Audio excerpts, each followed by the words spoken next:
Hi guys, Tin Spence here again. So when we went to Japan, the reason why we had such a short trip was because we were trying to catch their grandmother's birthday in the Philippines.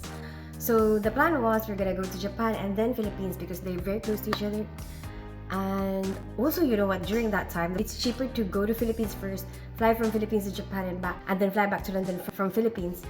So that's what we did. So if you haven't noticed yet, there is a trend in my videos when I go to visit somebody, I kind of give a backstory with that particular person, and I really enjoy doing that because it brings back a lot of memories. And at the same time, it's a way for me to show the person, I guess, how much I appreciate them in my life. And as you can see for this particular video, it is all about my stepdad.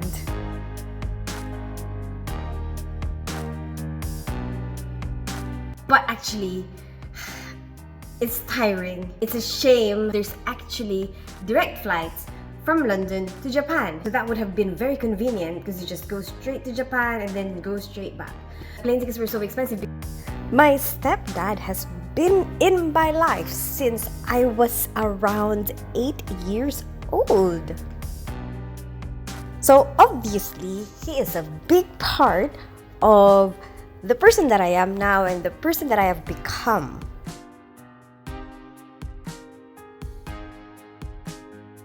Lolo is Filipino for granddad.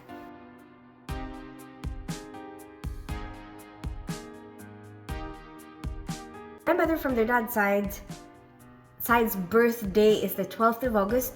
So we really tried our best to make it all fit, and make sure that they make it to her birthday because she lives in the Philippines, so it's like take into consideration the fact that she lives in another country. There's already a lot of her birthdays that the kids weren't there. So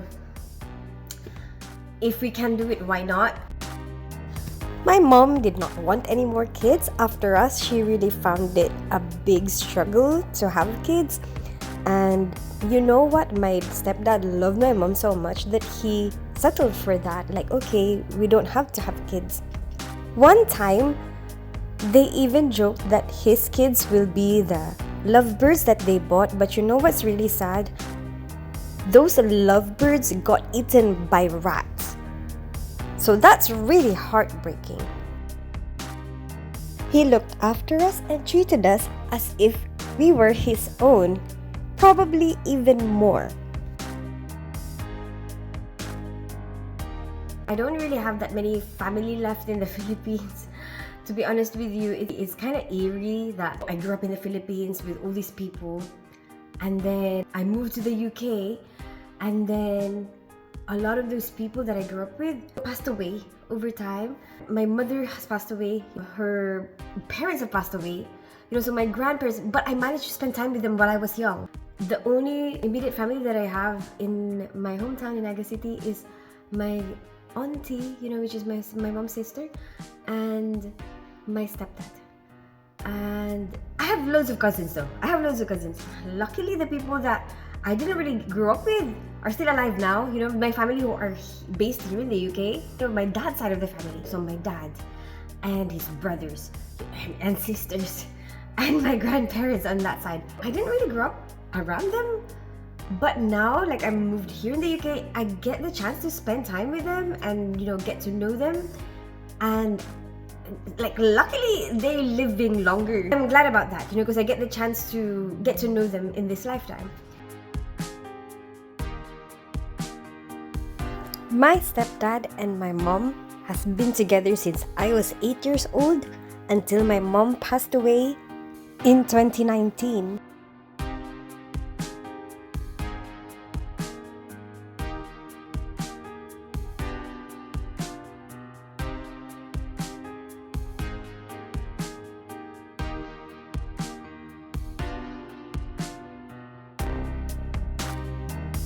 One of the most heartbreaking things that I remember was when my mom passed away. He didn't want to leave her side. He went to the morgue with her. He was surrounded by dead bodies and he stayed there because he didn't want my mom to be alone. And you know what's the heartbreaking part? I was talking to him that time. He said to me, what if she's just gonna wake up, you know? And that moment I thought, oh my gosh, that really broke my heart. Like how he's still hoping, you know, she's already dead, she's pronounced dead, she's in the morgue, and deep inside, you know, there's still that hope that he wants to, like, for her to wake up, you know, and he wants her to be there if that happens, because she doesn't want her to be scared that she's surrounded by all these dead people. And he never really wanted to leave. She was moved to the funeral place, and then he didn't want to go home. He hasn't had a shower. It was only when we arrived, because I was in England, you know, so we had to fly back. It was only when we were there and we told him, you know what, go and have a shower. We're here, you know, it's fine. That's the only time he left to have a shower, you know, and sort himself out. In the place where she got buried, he almost wanted to camp out there and sleep there. And I think he actually did that for a few days, until eventually family started to kind of convince him, you cannot do this, you cannot sleep here, you know. And that's so heartwarming, you know, like to see how much love that is, that exists, that type of love. I think it was about a year where every single day he would post something about her, you know, kind of like memories of her. It took us to be there, you know, for him to let go of her stuff. It was like really, really sad. It's just a shame that I don't have access to all the pictures when we were younger, because social media isn't that big during our time. If it was, I would have posted a lot of our baby pictures as well. I remembered one time I was heavily pregnant and somebody broke into the house that we just moved into. Like in the middle of the night, oh, that was so creepy. In the middle of the night, I woke up and there was a guy standing by the window, which, like, at first I thought that was a dream, like about to go into the window. And I'm like, that's so weird, like that doesn't seem right, you know. And I'm still kind of waking up and I just realized, oh my gosh, that's an intruder. I started screaming really loudly because I got scared, and I wanted everyone to be awake. Like I wanted him to get scared and, you know, run out or whatever. You know, my stepdad went to follow him and run after him. He's a big guy. One of the things my mom would say is that he made her feel safe because he scared off a lot of other people who might want to do us harm. He was our own personal superhero.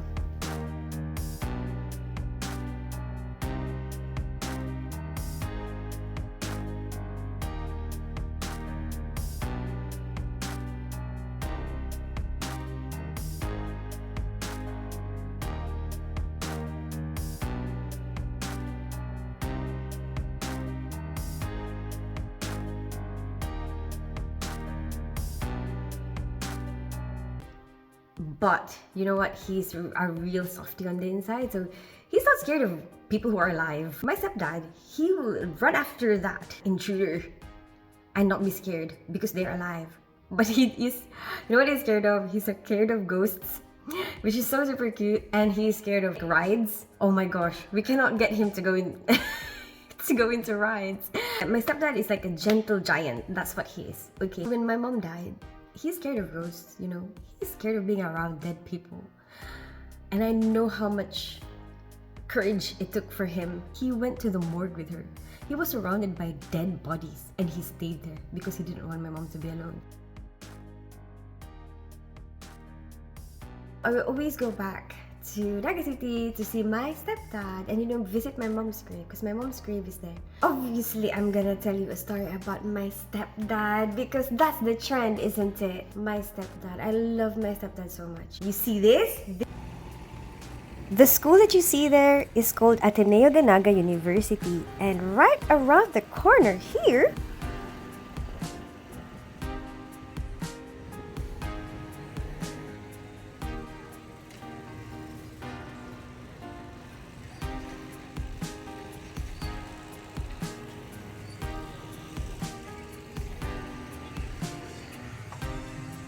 Lolo Jeb! Ay, ibigay ko sa iyo yung receipt. This is the photocopy shop that raised me, paid for our food, our bills, put me through nursing school. You know what? Because of this photocopy shop, I managed to finish my studies. I remember there's one time that they had to photocopy a book because we cannot afford the books for nursing. And I know that's wrong, you shouldn't do that, that's plagiarism. But I remember that we actually did that. The whole book photocopied, book binded, and I used to bring that to school so that I could learn. I didn't have any feel like I'm shy to show that. Like, I've always been open about, you know what, I don't have as much money as you.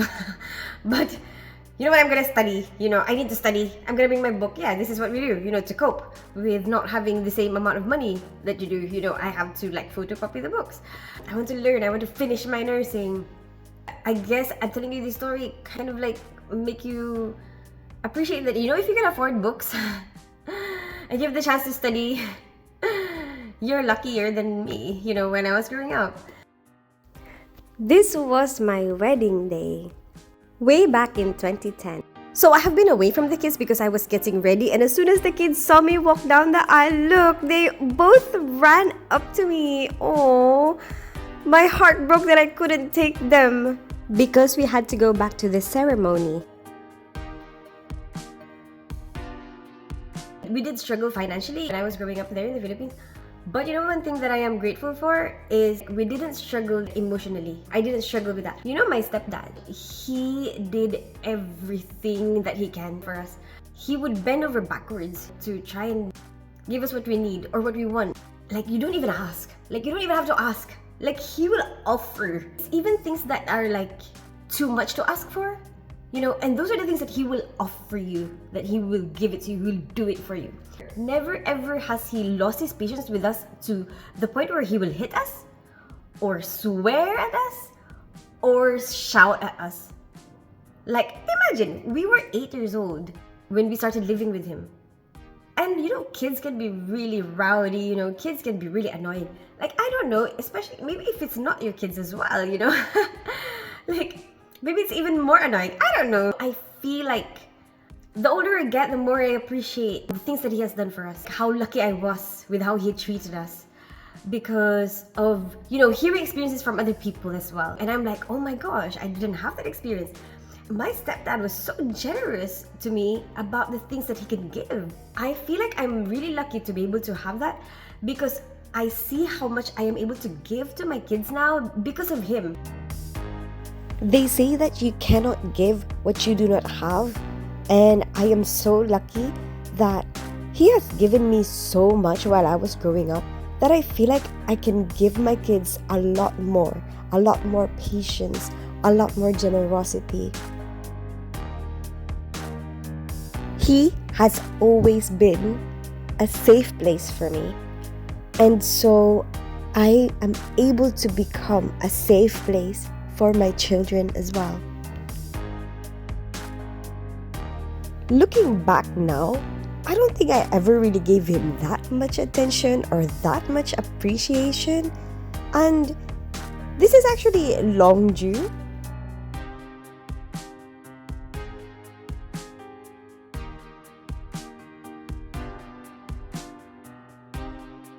He's one of those people who won't count what are the things he has already done for you. Actually, I felt a bit of a slap of reality, I guess, when I went out there in the real world and then started to get to know people who do that, who do count, how many times have I done this. At first I thought, why are they so selfish?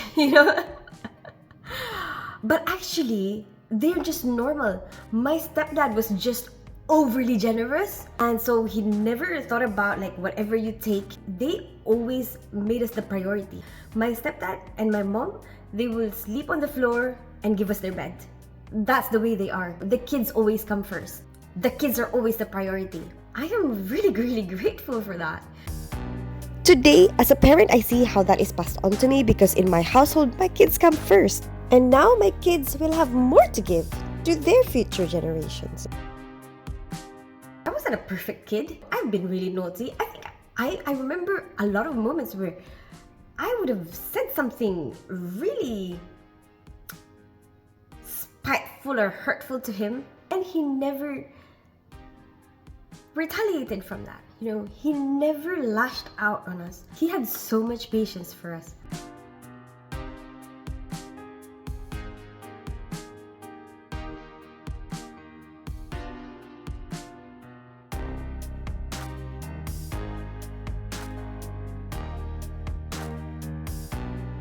Randomly, I would tell him about how grateful I am, but not all the time. I guess the emotions that we have at home is most light and fluffy. We laugh a lot. We're barely really serious. It's very rare that I get to actually tell him how much I appreciate his influence in our lives. I actually feel really emotional, like right now. He played board games with us. He would play Pusoy Dos Tongits with us. Even now as an adult, you know, I feel that he is a safe place for me.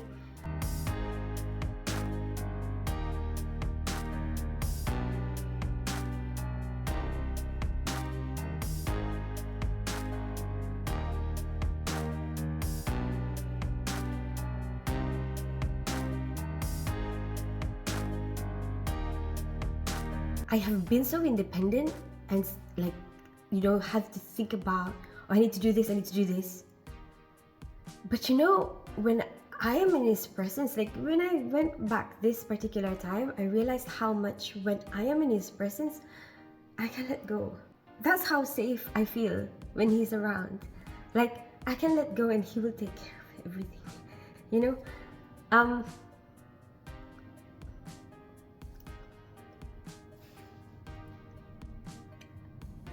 I can let go because he's there.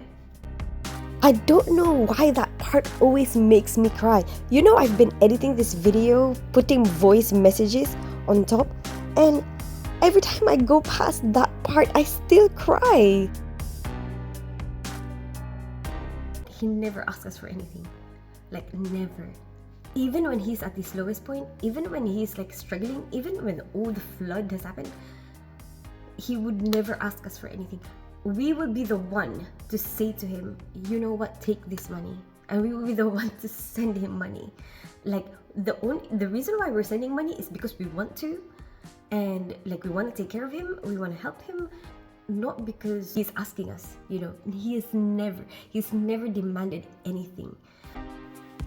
He always jokes around, and there will usually be a pleasant atmosphere in the house. Almost every day, we will have a laugh.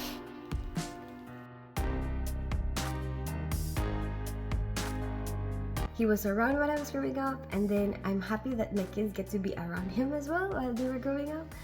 And thank you for always being so supportive with everything that I do. And and that's another thing. He's so supportive in everything that I do. Like, it doesn't matter, whatever happens to me, whatever I decide, they will be supporting of me, and I would never feel rejected. When I said that I was bisexual, they embraced me, you know, with open arms. I mentioned something about something religious, but still, you know what, you're welcome here. You can come home. It really helps me be the person that I am without having to hide anything, and I don't have to feel like I'm an embarrassment for anybody.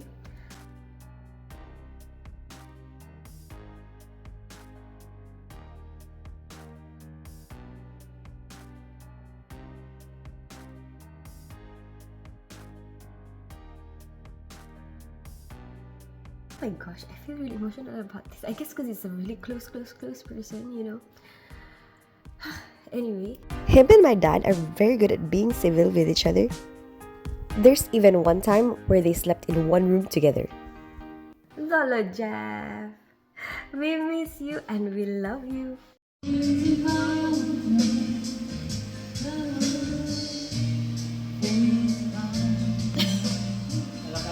I hope you like this video. Give it a thumbs up if you like it, share it with your friends, and subscribe to my channel. I'm a ninja without a name, don't fall in love. The last time I went to the Philippines, I met his new partner, and we are also very happy that he has moved on. And his new partner is so awesome, she also welcomed me with open arms.